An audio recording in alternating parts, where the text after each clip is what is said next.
seal foes in the annals of time. Strong tales. Each day they venture forth creating. Strong tales. Anything else, it's who has the most money. He's currently sitting on $32 million. Byron is. Jeez. That's a lot. He raked in, I think, $9 million in Q3. He's also got like the support of the Republican Party. Trump. I like Byron though. I do too. I think I like Byron because he's a big boy. He's not some pussy. And I think this might sound racist. I don't want it to sound racist at all. I think the African American community, males in the African American community, respond to strength. Okay? That's why they drive big cars. That's why they drink malt liquor historically, and they smoke menthol cigarettes. It's like they are, I think it's one of the last bastions of masculinity. And I mean that African American males. 100%. Does that make sense what I'm saying? Because it's not just African American males, it's Hispanic males too, right? Hispanic males. I just think men of color, right? Black, Hispanic, whatever have you, right? They still have that masculine feel to them. That's what they respond to. I think they have to. I think they 100%. Have to. So if you look at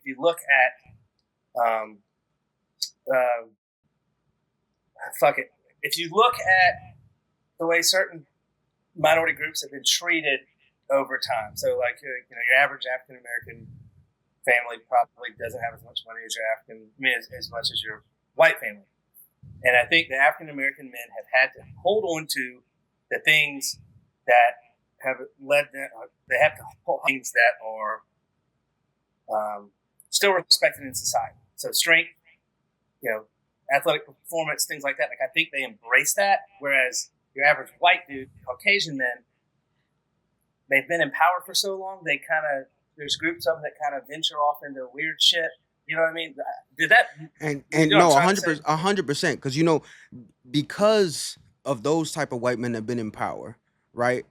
It's much easier for black men to start pushing into victim mentality, right? And I think Byron is going to bring something to the black community, right? For the black males, and not just black males, but Hispanic males, because it's something in the brain of people of color that once they see somebody strong in a position of power who's also a person of color, it makes them open their ears a little bit more. You know what I mean? You have that what they call toxic masculinity now that kind of breeds in them. So Byron being the strong voiced person of color who doesn't care about how you feel. He moves off of morals. He moves off of how he thinks things should be done, right? So I think Byron is going to be a dope person to take over, and they're not going to be able to play the race card with Byron. Yes, and I think Byron. Are we recording? We're going to cut in after we do the intro. I just don't want to go back and forth. But are we recording right now? Yeah, I can go turn it off if you need me to. Okay, good. No. So I think my opinion. I think the African American community on the Republican side of things lacks leadership.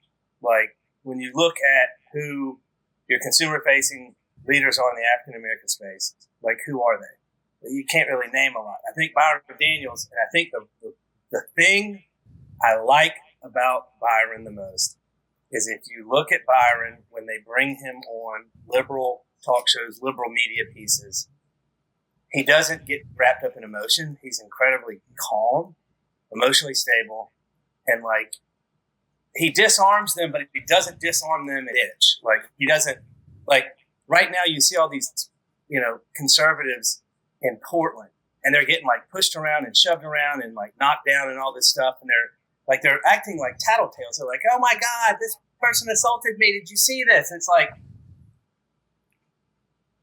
if you push me or knock me down, you're not knocking me down 230 pounds. You're not putting me on the ground. But if you shove me, there's going to be a confrontation. after I'm done with you, I might pick up my phone. But my first thought isn't, oh my God, I've got to get them in trouble. 100%. That's not the way my brain works.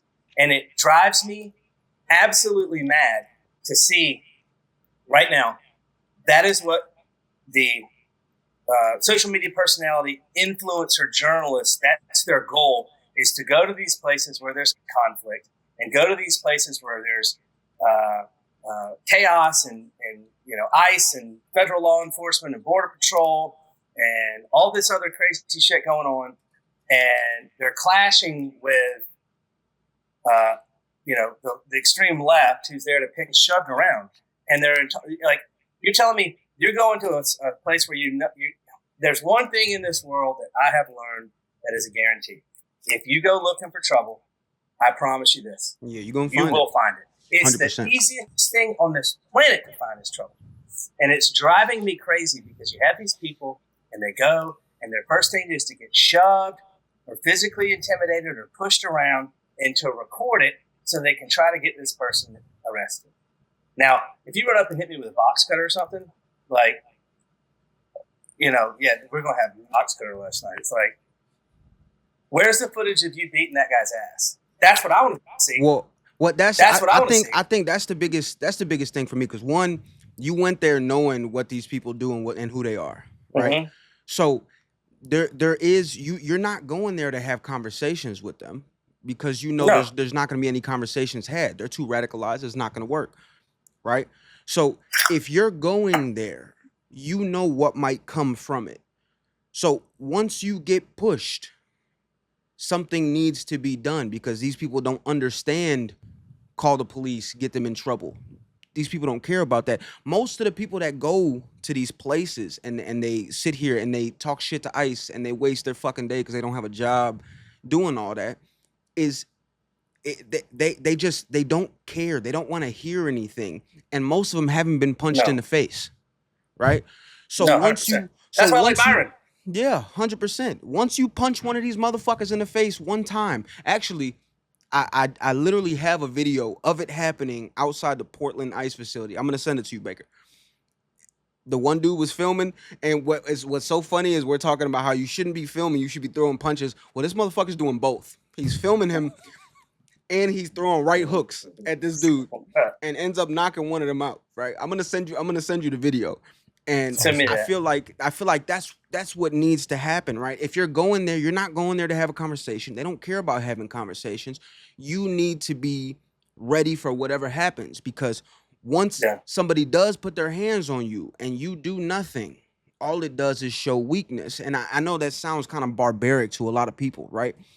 But you show weakness when you do that shit.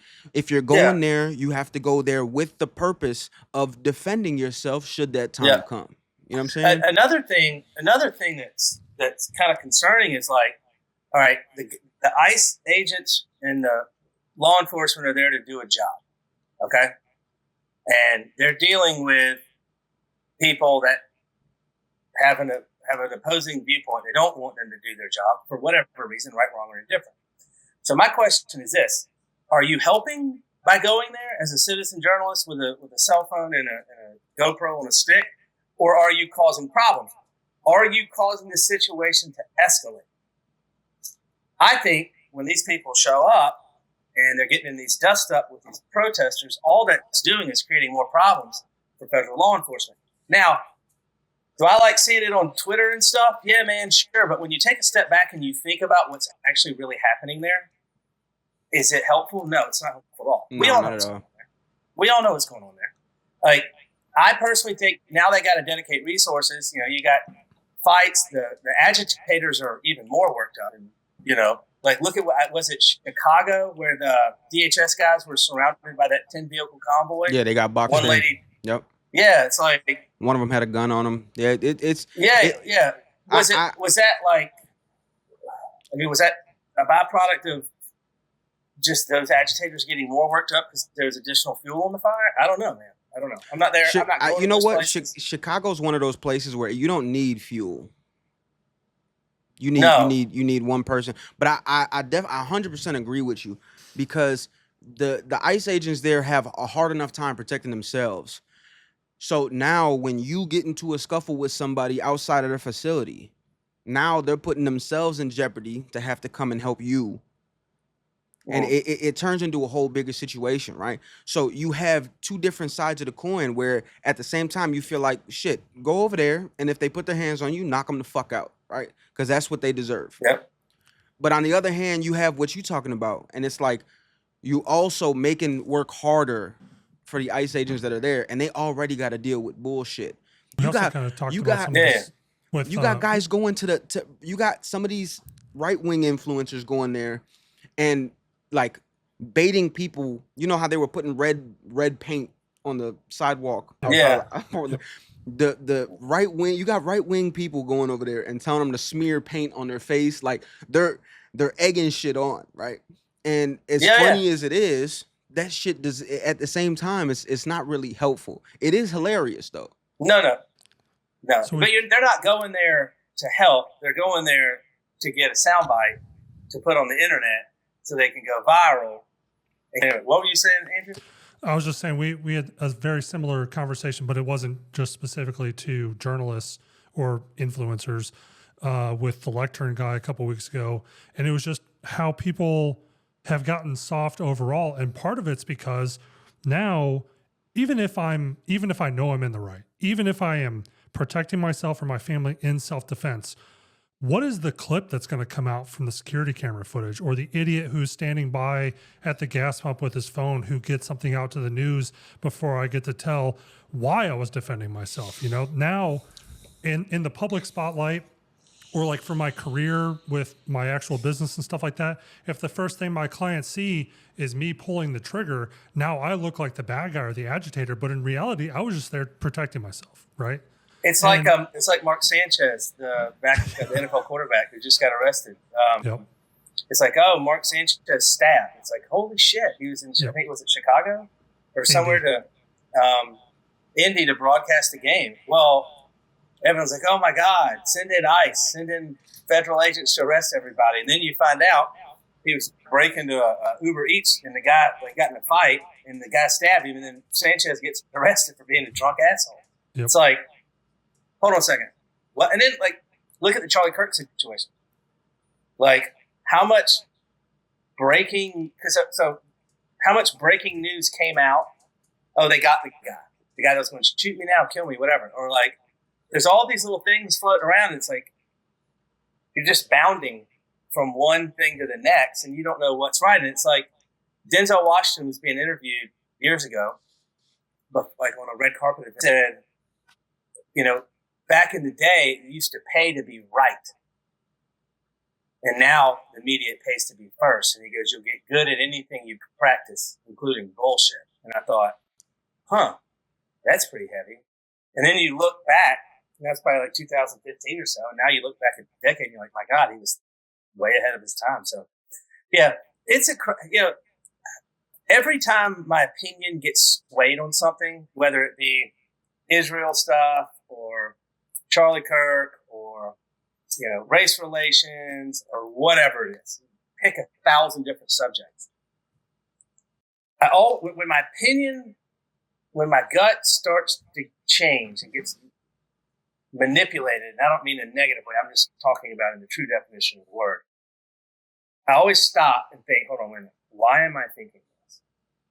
What is causing me to change my opinion on something? Is it new facts have emerged, or am I getting inundated and I'm seeing an insane amount of, we'll call it propaganda or social media stuff, skewing? Do you remember like a year ago when there was all this stuff with Boeing and like planes were having collisions and crashing and like wheels were falling off and there's all these problems. And it's like, oh my God, everything is going to shit. Like, it's not safe to fly. And I was with the head of government affairs for Boeing, 3 months later, maybe 6 months later. And he pulled out a computer. It was actually like a phone that unfolded into like, he goes, let me show you how you're being manipulated. Anytime there's any type of aviation issue, no matter what it is, whether it's in an airport, whether it's on a tarmac, in the air, unruly passenger, people losing their shit at the airport, a plane having to land early, whatever. You can see a massive influx of digital media coming from Russia, China, Iran, and North Korea, and it lands in America. They can tell you exactly where all of this propaganda originates from. And it just inundates, it tries to sow discourse and just make our society really uncomfortable. Yeah. Same thing, Israel, textbook example. Look at what's going on in the Middle East. And it's like, you know, people are like, oh, I'm getting Israel fatigue. I'm getting Bibi Netanyahu fatigue. This and that. And it's like, I'm getting Middle East fatigue.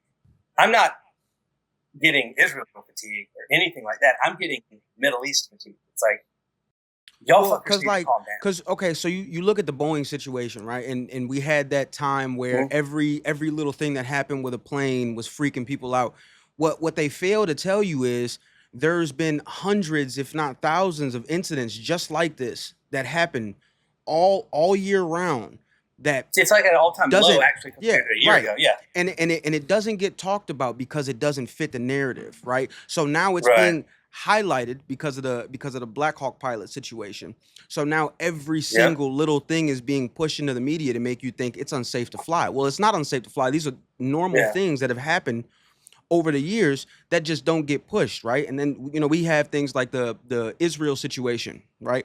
Where everything is being pushed into the Israel situation. Now, that's something that I usually stay away from because I don't really, it's a slippery slope, right? But we'll talk about Israel and what's going on in Gaza, but we won't talk about what's going on in Africa, right? With thousands of Christians being murdered by Muslims, right? I don't know if there's a term for this, but I kind of feel like in a way, you know how when you tell somebody, hey, like I saw a red car and then that's all they see. They're like, dude, every car I see today is a red car. It's how much of that is some sort of like cognitive bias that now because you saw something about an aviation incident, now everything that you read, you're actually focusing on the fact that this is an aviation incident. Yep. It's like snoring. When you snore, like your brain turns that frequency off. Yeah. It's like I don't know the term for it, but yeah, it's very similar to snoring. It's like your brain turns that frequency off so you can continue to sleep. Because there's no way that I'd be able to sleep with the amount of noise that I make from time to time throughout the night. You know, like my brain has turned it off. But I like to think of it this way. You're like, oh yeah, and you're all excited, and you pull up the red light, and there's three cars just like one you just bought, and you've never, you never paid attention. Like I got my wife a Tesla. That's all I see on the road now is Teslas. Yep. I mean, granted, they're great cars, but yeah, there's all kinds of stuff going on out there, man. Like, what do you guys want to talk about? Well, I guess you brought me right on. Now I know you got some questions. Yeah, right now is the best time to do the intro, I guess. And if you guys are cool with that, I'll leave that whole lead up in here. What's going on, everybody? It's Grimzy from the Trunk Tales, a.k.a. the director of the Department of Goofy Detection and Prevention, a.k.a. Mr. Put 'em in the Trunk, a.k.a. well, y'all get the rest. We're looking to get 500 subscribers. Now, to get 500 subscribers, we're going to do it exactly how everybody else do it. We're going to bribe y'all. We doing a big-ass giveaway. So the giveaway going to start this Friday, October 10th. Now, I know what you're thinking. Like, what am I going to win, right? Drew, stop fucking around, man. Put that shit like right here somewhere. Step 1, subscribe to the YouTube channel. Step 2, like the video you commenting on. And comment, motherfucker. And you're going to get 1 entry for every thoughtful, relevant comment.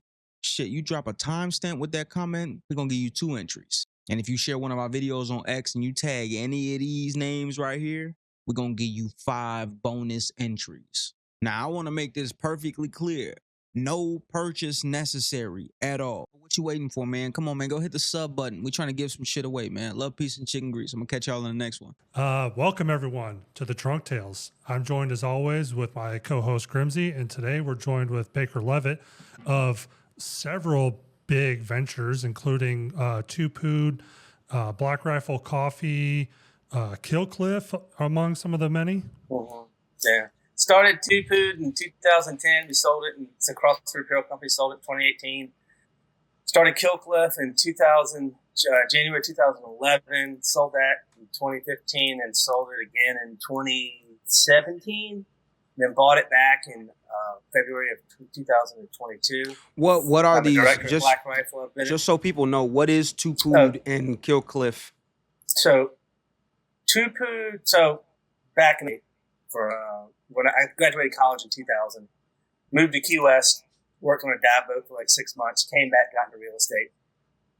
That's when the real estate market was booming, was killing it, making an absolute killing, more money than anyone in their early 20s should be making. Had a ton of property, a ton of rental property, owned a bunch of buildings and stuff. And 2008 came, and the real estate market crashed. Right, so when Lehman Brothers failed, too big to fail. We had the bailouts, Occupy Wall Street, all that stuff. And I lost everything. And I felt 2 days, and I realized that was a complete waste of time. And ended up going to NYU, to the Vulcan School of Language, to get a master's degree in Arabic. And I was taking emergency medicine at Columbia in the evenings.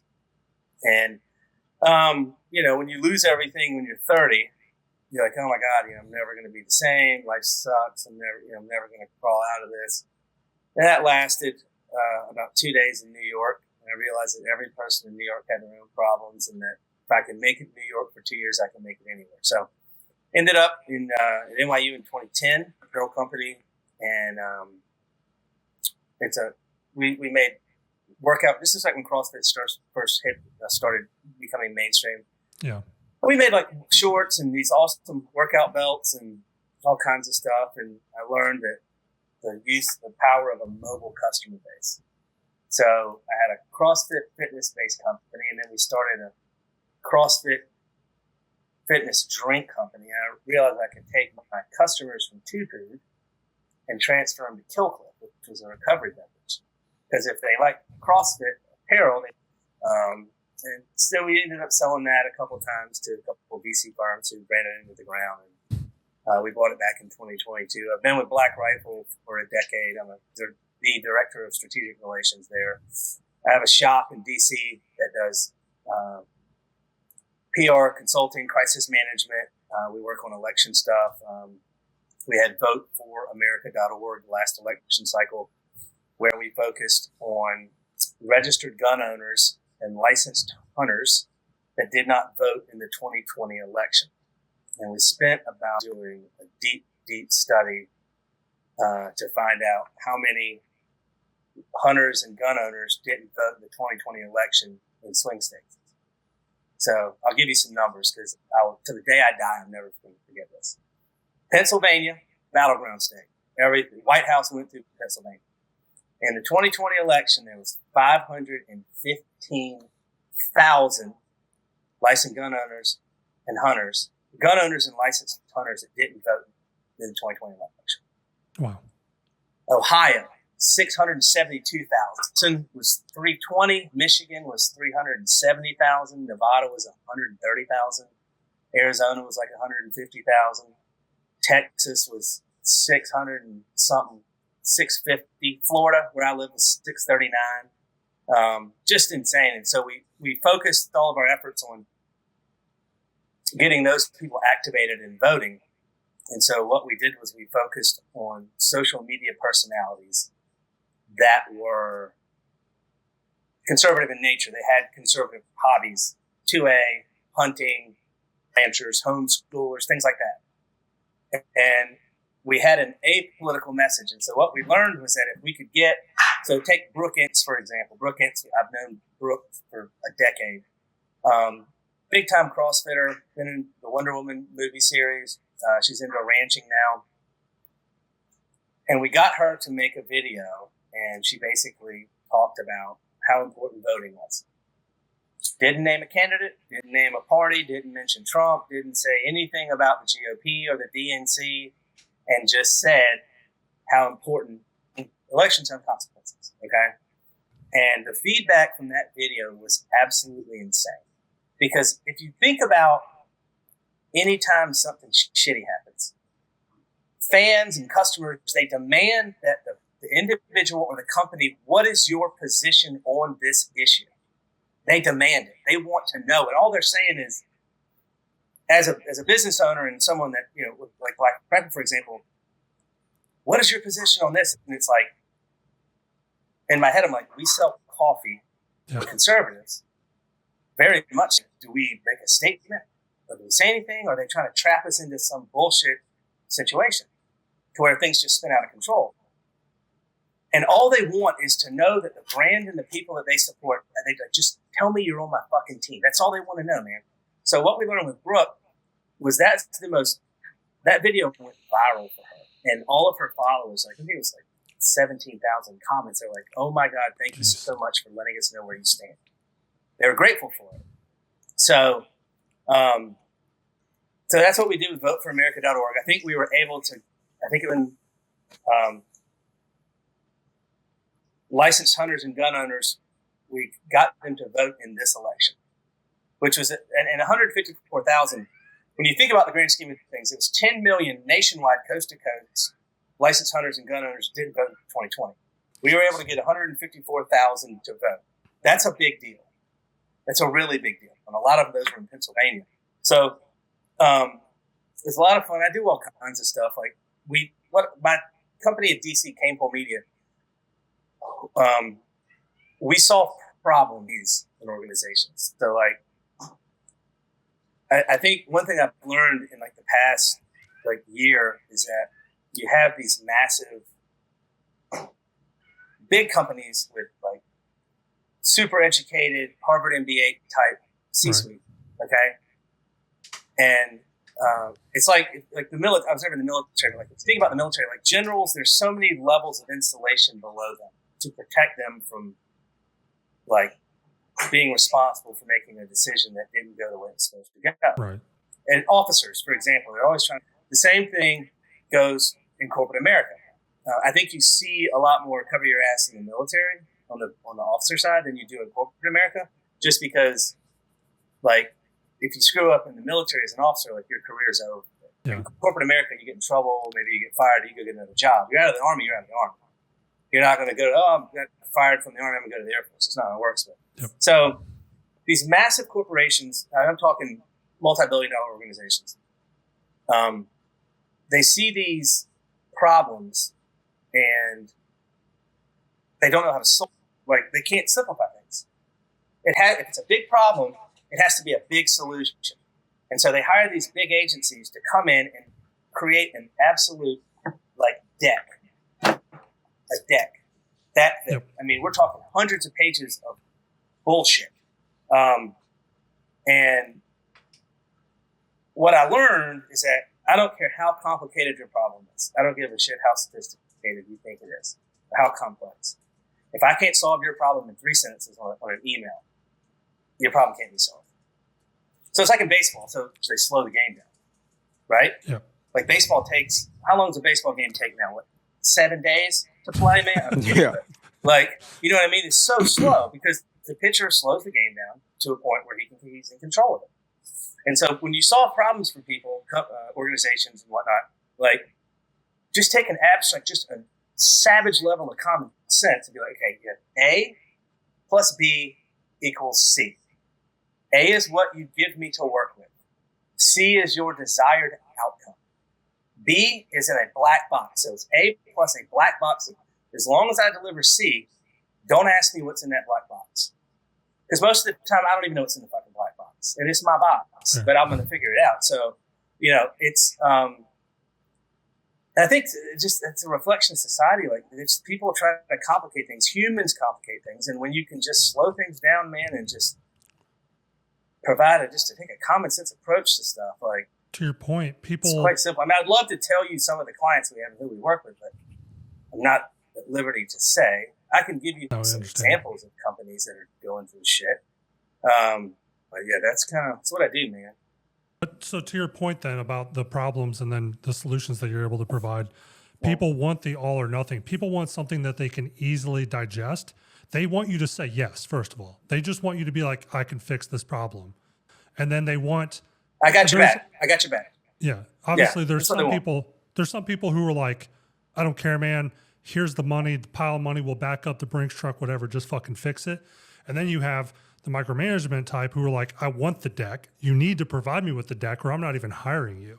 So I can completely understand where you'd be like, yeah, that's not what we do, because first of all, we don't even know that deck will solve your problem. We might put this together and you might not have given me all the information that I needed to achieve the goal. And now it looks like I didn't do my job, when in reality, you didn't give me enough to work with. I mean, by the time you get through that fucking thick ass deck of shit, your problem has grown exponentially, right? Yeah. You're sitting on so much bullshit. Or it solved itself. Right. Or it solved itself. And then the thick deck was for what?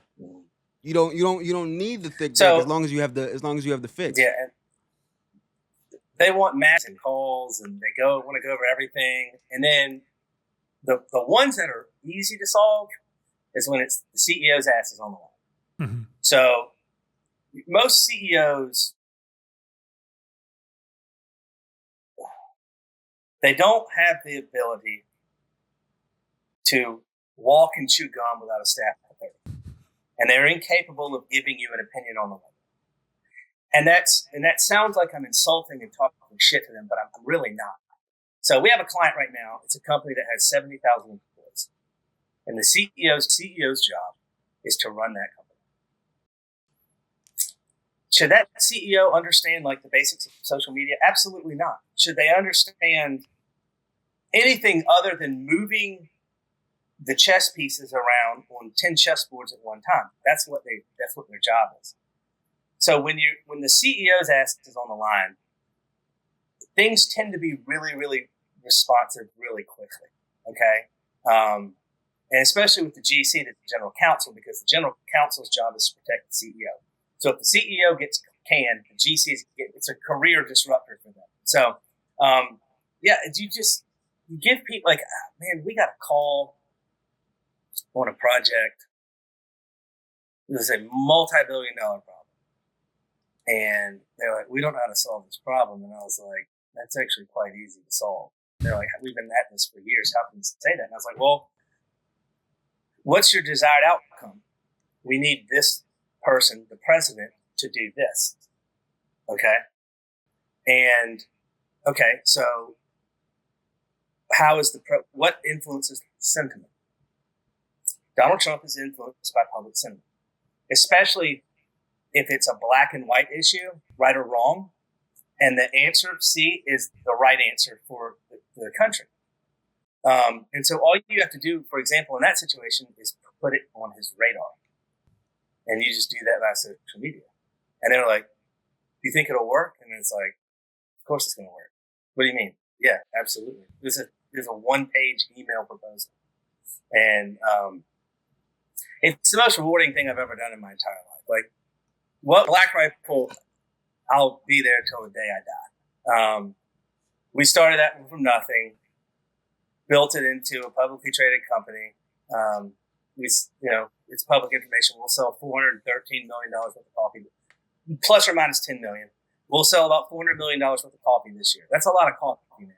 Yeah, and it's just something. I mean, now we've made mistakes along the way, PR situation, all that stuff, which I'm happy to talk about and clear that up. But like, I just like rewarding stuff, man. Like I just turned 50 in August. I really get off on being able to do things that have an impact on, whether it be Black Rifle, which is my baby, or it's like my adopted baby. It's Evan's baby, but like I feel like an uncle, like a godfather, godparent, Yeah. And then the PR crisis stuff, man, like that's just amazing. I love DC. I love going to DC. They listen to you there, believe it or not, man. It's kind of crazy. And figuring out, like, for people listening, like in business and stuff, like the first thing I try to do is when I walk into like an event where I go or it's a new problem to solve or a new company or client or whatever, I try to find out who's in charge, who's the boss, who says fucking yes or no. All right, that's who I want to find out. Then I want to find out who controls the schedule in that individual. DC, who's the chief of staff? Chief of staff is king. I want to know who controls the microphone, who's the voice of the brand, and I want to know who has the ability to sign checks. And if I can find those four things out, then you can start making things happen. So it's like DC, like they're great, know tons of them, but like DC, the key to DC is their chief of staff. Chief of staff controls accounting. Yep. You need to get in front of somebody, get to the chief of staff. That's the key. Most people are like, oh, I know Senator so-and-so. It's like, so what? I'm very good friends with Andrew Bailey, the new co-director, the new co-deputy director of the FBI. I was one of his advisors on his Missouri Attorney General campaign. Do I hit up Andrew? Absolutely not. I hit up James because I tell James, he goes to Andrew. Tim Sheehy, done a lot of stuff with him. Got him on some podcasts during the election. He's a professional. We were in Bozeman, Montana, flying fighter jets 3 weekends ago.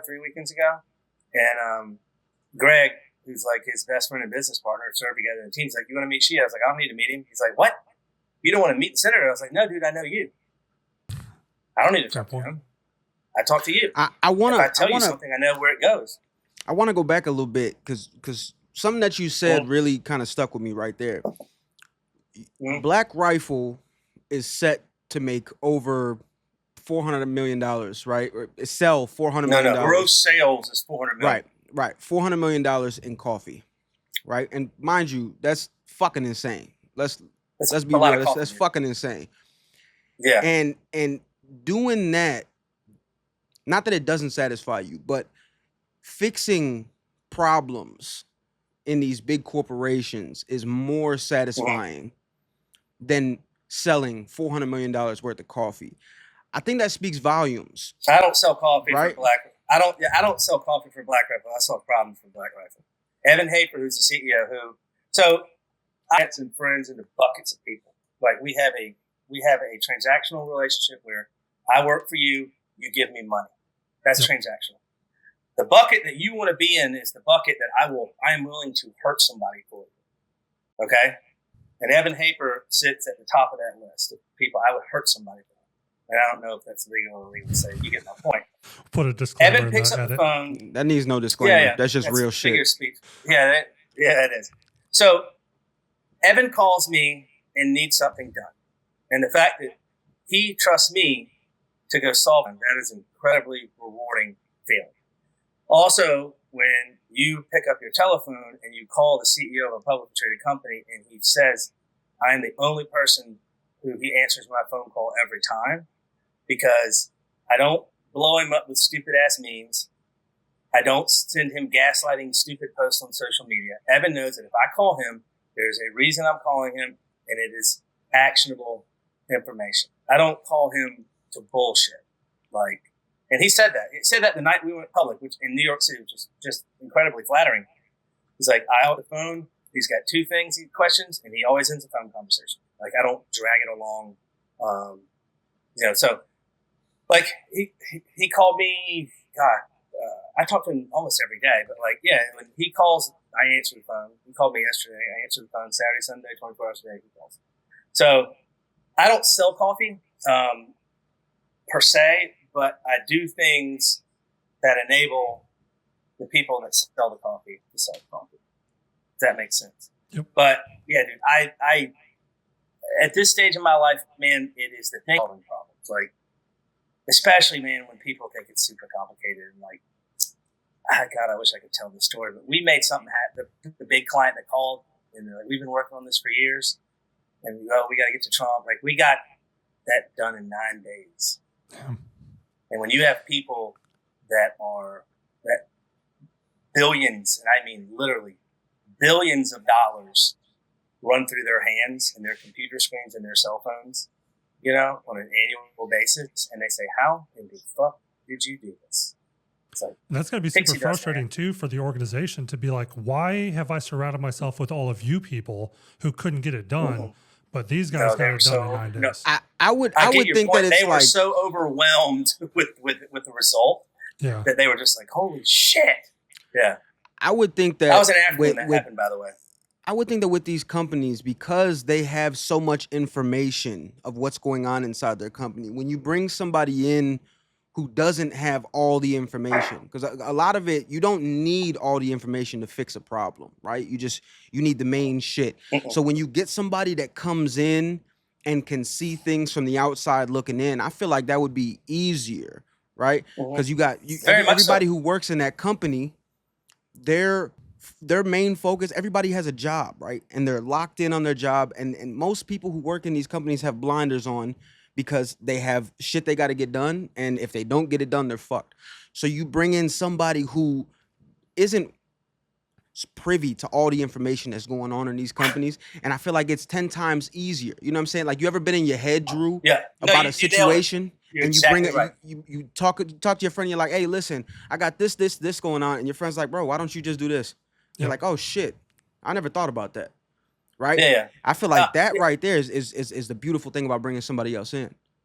Yeah. So if you look at like major companies, you look at their board, the way their boards are structured.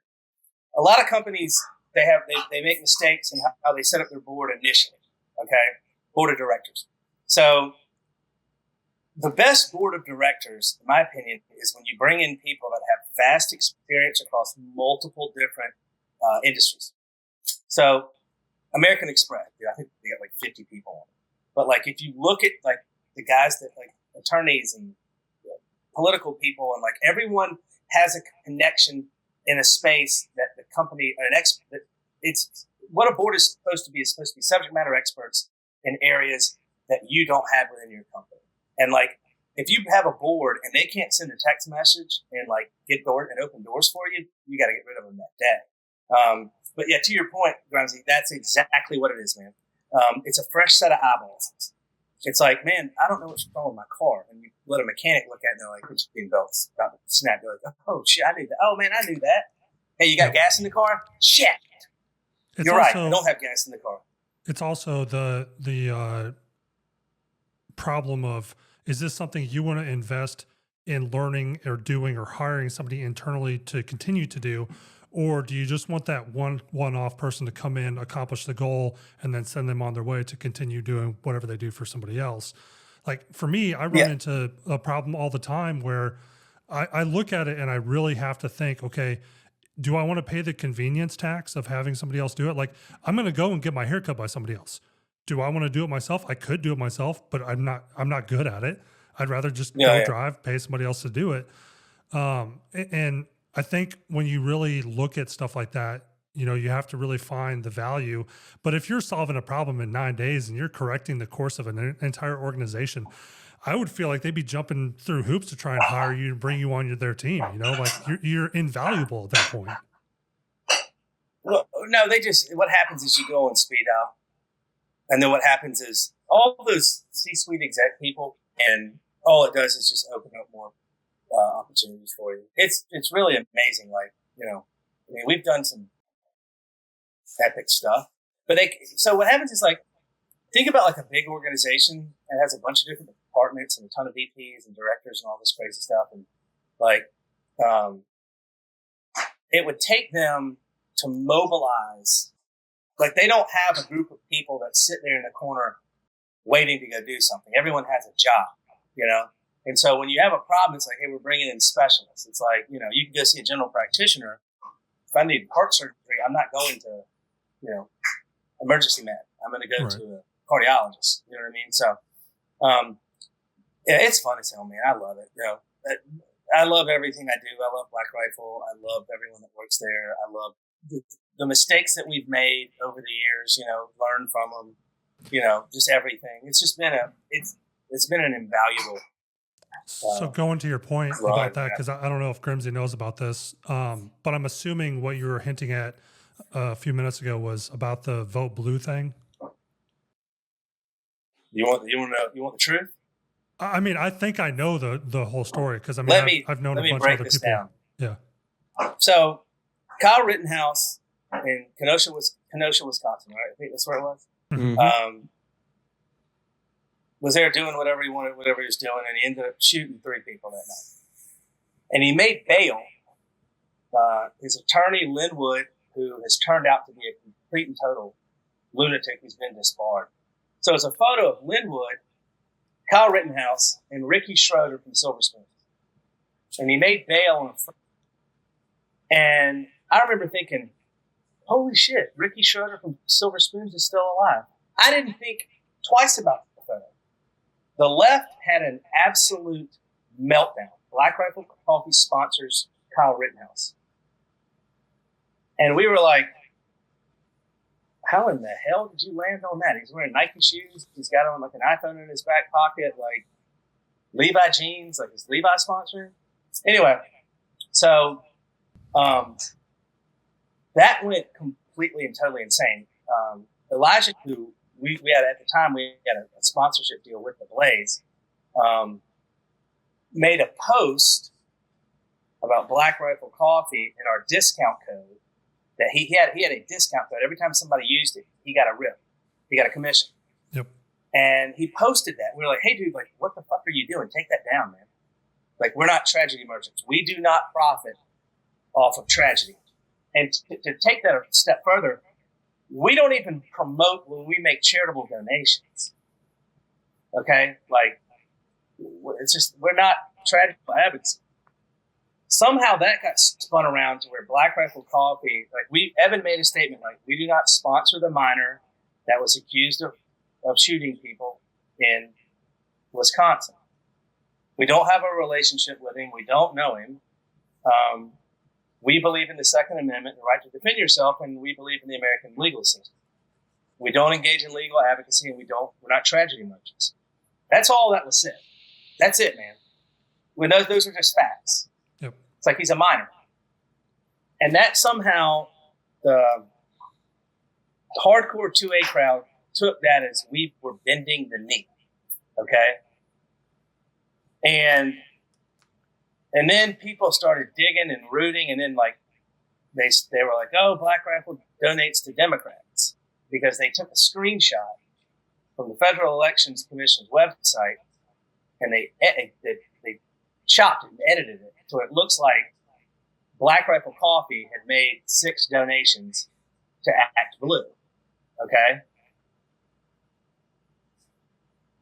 BS. Employees. 6 individuals made donations. The total volume, dollar amount of those 6 donations was $38. One of them was a girl who had just graduated from Texas named Aisha, and none of these people work at Black Rifle anymore. They left many, many years ago. But her donations, 5 of the 6 were her, and they were like $1 or $2. And people were like, they donate to Democrats and da-da-da-da. And like, it was a disaster, dude. Like, the truth can get halfway around the earth. Along the earth before the truth has a chance to put its shoes on. So since going back to this is really important what I'm about to say. The company started in 2014. We have employed 1,600 people. Of those 1,600 people, companies cannot make political donations. Employees can. And you cannot hire, fire, or even ask an employee's political leanings. And I agree with that. I don't want to live in a country based on race, sex, religion, or political affiliation. People can get hired and fired. I think it's bullshit. Since 2020 to 2014, Black Rifle total employee contributions to ActBlue was $1,080. Employee donations to Win Red since 2014, $60,000. So you tell me where the leanings are. Yeah. My PAC spent over 7 figures in the last election. You can look my name up. And just last year, my donations alone to Brandon Herrera were more than $1,080. My donations, every time they'd arrest his ass or file a charge against him, I'd make another donation. Yep. And I'd text Don Jr. I was like, all right, they need to quit this shit because I'm spending a lot of money here. But that whole thing, that was a disaster, man. And I learned a lot going through that. And like the amount of pressure that we received from like our credit card payment processing company and all this crazy shit, dude. Like I've seen behind the curtain of how things work, and being a publicly traded company and all this, it is crazy, man. Like the whole thing was batshit crazy, but you know, the people that ran PR for us during that time, I don't give a fuck. I'll say it. We're literally on the wrong side of every single PR decision thing we ever had. Like, we invited a guy, New York Times was like, we're going to do an article on you guys. And we were like, we're going to write the story regardless. Like, well, if you're going to write it, you need to come see who we are and what we do. We spent 3 days with us. Had a blast with the guy. Talked soccer, big UNC guy. I mean, just got along great. And then he writes this insane hit and took sentences and things and rearranged them to where it looked like we were, saying one thing when in fact it's like, where the fuck did this come from? Yeah. And it's funny because the conservative movement, we don't believe the New York Times. We don't believe a damn thing they say. But when they write a hit piece on no shit, the most conservative brand that has gone public in the past decade, we believe everything they say. So, I mean, dude, I'm front and center through all that. I mean, dude, I'd laid in bed at night fantasizing about beating people. Remember the little football bats you get at the baseball game when you were a kid? Yeah. Man, dude, that was a tough time period, man. I'll be honest with you. But I learned a lot. So the timeline there goes, a few people from Black Rifle, a few employees from Black Rifle end up donating.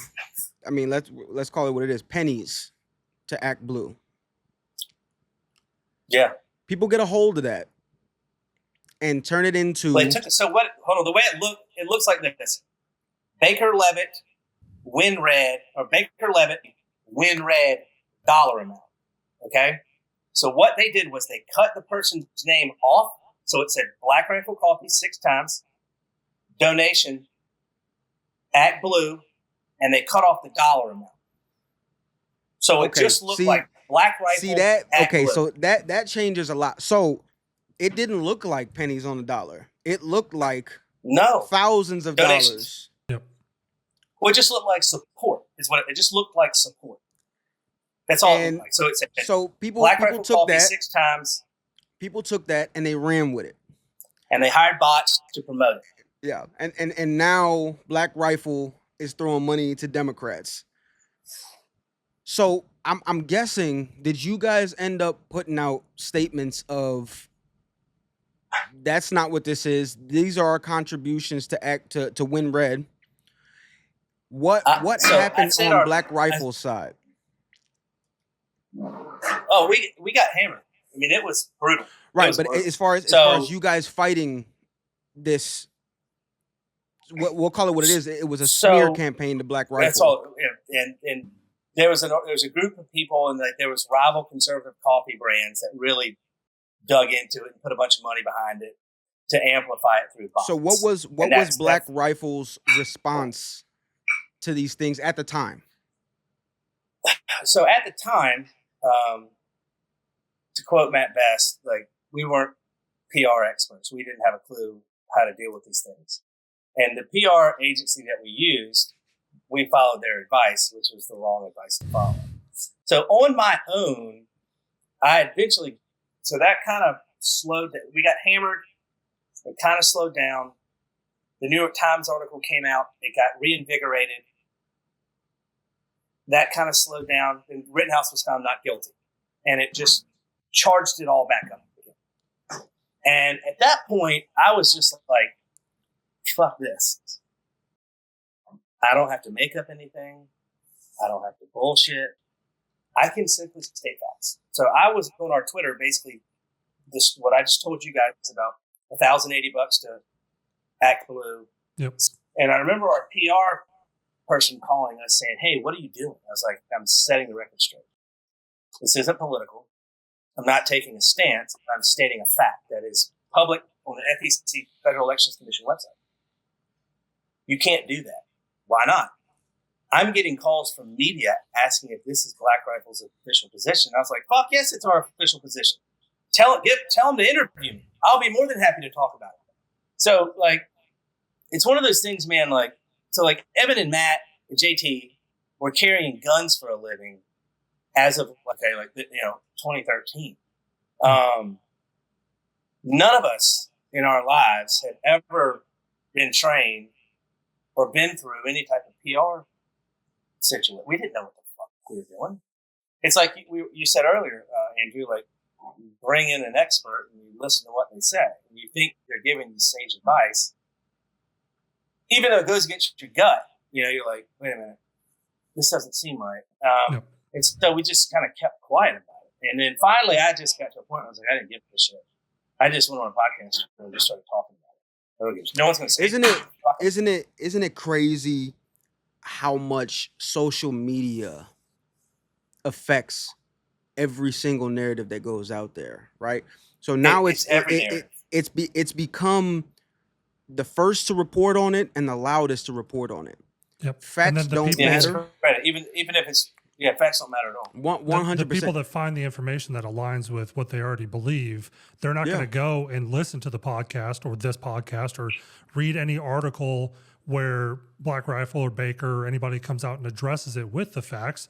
They already know what they know. And Well, they'll no, argue that- because their brain isn't Yep. built to actually watch more than a 30-second clip, Yep. right? And we've seen It ain't that even shit 30 happen seconds with anymore, everything. man. Oh yeah, no, It's like 5 seconds now. and it's insane, right? It's pretty crazy that facts don't matter anymore. And I think that's No one cares really about it. what like made me come out and start doing the videos that I do is I don't give a fuck. You have no idea how many messages I get about how I'm a traitor to my race and I'm this and I'm that. But my whole thing is I don't give a fuck about none of that.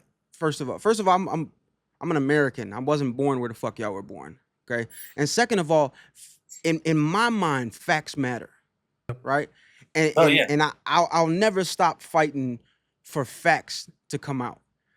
Because narratives nowadays, it's insane to me that we can just I'm gonna take this guy's word for it. For what? Who the fuck is Everything this guy? is look at. Always ask me what's driving this. Like, there's always someone or something behind a narrative. There's always an angle. You find the angle, you just follow the money, and you'll find out exactly where the origin of something is. Like, very little things are organic movements nowadays. Everything is manipulated by something. Yep. If someone has something to lose, or there's always the other side that has something to gain. Okay, so like when you see something going on, like these people outside of these ICE facilities, they make the situation better. They're there to try to get famous, to try to get clicks, to get their 1 minute of fame. Yeah. And all of them, it's like, God, I hope someone hits me, or I hope I get arrested. It's like, that'll make me famous. It's like, just always ask, like, why am I seeing this, and what is the impetus behind this? And normally it's money somewhere along the line. That's The that's worst what it part is- that's the motivating factor. The worst part is you end up with people who morally, ethically, I'm using those interchangeably incorrectly, obviously, but you have people that know deep down, they're like, I could write the best story, or I could provide the best information. But the problem right now is that it's not going to get seen unless you do these stupid stunts. Like my wife, for example, right? She is an insurance broker, and it's hard for her to convey the message that people should use her versus another agency, because you have people running like the Geico type commercials and things, which are funny, but they're intended to just keep that brand in your mind forever. And my wife can't like come to terms with the fact that she needs to do something funny. She needs to just be in people's feeds all the time, so people think and remember, hey, that girl or that woman sells insurance, I should go check her out rather than the big company or whatever. It's what's the value proposition for the consumer or the person watching your stuff, or why are they here? Why are they there? What are you going to do to convince them to give you their time? Ultimately, giving you their money. That's what it is. So, Yeah. I feel like it comes down to likability more than anything, right? So if me and you are selling insurance, right? Both of us are selling insurance, but I'm a dickhead. Now my insurance works. It's legit. It really comes out to help people, and your insurance looks legit, but it's kind of bullshit. It don't really help people. Kind of fucks people out of money. But if people like you more, right? If you're more personable, if you can sit here and people just like what you're saying, how you talk, you make them feel good, people will go with that company because everything is based on feelings nowadays. Yep. it's the same thing as saying, I look at it on a resume, is where did they go to school? Yep. Did they go to a football school? If they went to a football school, that's a plus for me because I'm a huge Georgia football fan. and I will ask them about college football. Now, if they went to a football school and they don't know shit about college football, I have no interest in it. What's that? Because it's like, all right, you went to Tennessee and you had Tennessee football? Man, like, fuck's wrong with you, man? I can't talk to you about football now. Fuck that. But it's based on likability, man. It's like you said, like, I want to hire people that I want to work with. Like, likability is the ultimate qualifier. Like, likability is more important than qualifications. Unless you're talking about like a special like engineering, law, accounting, things like that. But like when it comes to like day-to-day operations, marketing, sales, things like that, it's people that you like and want to spend time with. 100%, because hey, nobody likes their accountant, right? You don't get I love mine. But well, I hate him. I hate him, but I love him. See, you're the exception, right? But if you look at like the grand scope of things, right? Nobody likes their fucking accountant. They get an accountant because that accountant's gonna save them the most fucking money, right? But in society now, it's all about who you are, what you're saying, and if they like you or not. And if you can get enough people to like you, right? Because we got people like fucking Jasmine Crockett, who's a retard. Can't stand but it. Oh, God. somehow she speaks to the women without fathers, and they like her, right? Which is why she's still which popular is sad because over there. Which is sad because she was raised by two highly educated, successful, went to a very expensive women's school. She's fake. Everything about her. Oh yeah. Hair. Oh yeah. Hair, eyelashes, teeth. And that's everything my thing. About that girl's fake. She panders to the low income, Black, Hispanic type culture, right? With the way she speaks, the mannerisms, everything that she does.